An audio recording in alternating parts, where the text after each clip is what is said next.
స్థానికంలో ఎవరి బలం ఎంత? బీఆర్ఎస్ కాంగ్రెస్ పార్టీకి ఎంతో కీలకం. ఈ ఎన్నికలు రేవంత్ రెడ్డికి అగ్ని పరీక్ష. కేటీఆర్ నాయకత్వానికి కూడా సత్తా చాటాలని చూస్తున్న బీజేపీ అప్పుడే ప్రచారాలు మొదలుపెట్టిన ఆశావాహులు.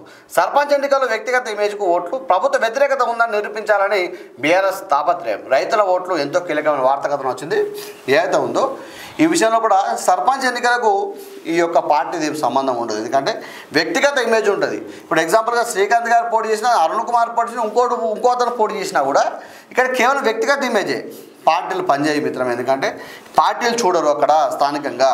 ఏదైతే ఎంపీటీసీలు ఈ జెడ్పీటీసీలు అయితే ఉన్నాయో 2-3 రూలకు సంబంధించిన ఎలక్షన్స్ కాబట్టి, మండలానికి సంబంధించిన ఎలక్షన్స్ కాబట్టి అక్కడ మాత్రమే పార్టీ గుర్తుకు విలువనిస్తారు తప్ప ఈ సర్పంచ్కు 100లో 80% ఉండదు. 20% మాత్రమే కొంత ప్రభావం ఉంటుంది తప్ప ఏముండదు. ఎందుకు ఉండదంటే ఆ లోకల్ వ్యక్తి ఎటువంటి వాడు అనేది వాళ్ళందరికీ తెలిసి ఉంటుంది కాబట్టి అరుణ్ కుమార్ గారు కానీ ఎవరు కానీ నేను కానీ ఎవరు కానీ నిల్చుంటే ఇప్పుడు ఈయన క్యారెక్టర్ ఏంది, ఈయన స్వభావం ఏంది, ఈయన మనకు పోతే పని చేస్తాడా, కసురుకుంటాడా, ఈయన పరిస్థితి ఏంది, ఈయన స్థితిగతులు ఏంది అనేది జనాలకు తెలిసి ఉంటుంది. కాబట్టి సర్పంచ్ ఎలక్షన్లో పార్టీ గుర్తు అనేది పని చేయదు. ఒకటి వాగులండిపై నదులు కలిసినట్టు, నదులండిపై సముద్రంలో కలిసినట్టు ఈ సర్పంచులు గెలిచిన సర్పంచులంతా కూడా ఇంకా 3 సంవత్సరాలు కాంగ్రెస్ పార్టీ ఉంటుంది కాబట్టి ఖచ్చితంగా అధికార పార్టీలోనే జరగాల్సి వస్తుంది. కాబట్టి ఎవరు గెలిచినా పార్టీ గుర్తు సంబంధం ఉంటుంది. వాళ్ళకి సపరేట్ ఇండిపెండెంట్ గుర్తులు వస్తాయి కాబట్టి మళ్ళీ పోతారు ఆ సముద్రంలోనే కలుస్తాయి.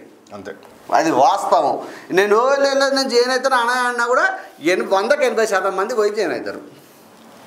వాస్తవం కదా. అంటే ఇంత గత 10 సంవత్సరాల కాలం చూడలేదా, అంతకుముందు చూడలేదు, ఇంతకుముందు చూడలేదా? ఎప్పుడైనా ఇదే పరిస్థితి ఉంటుంది మిత్రమా. అంతే.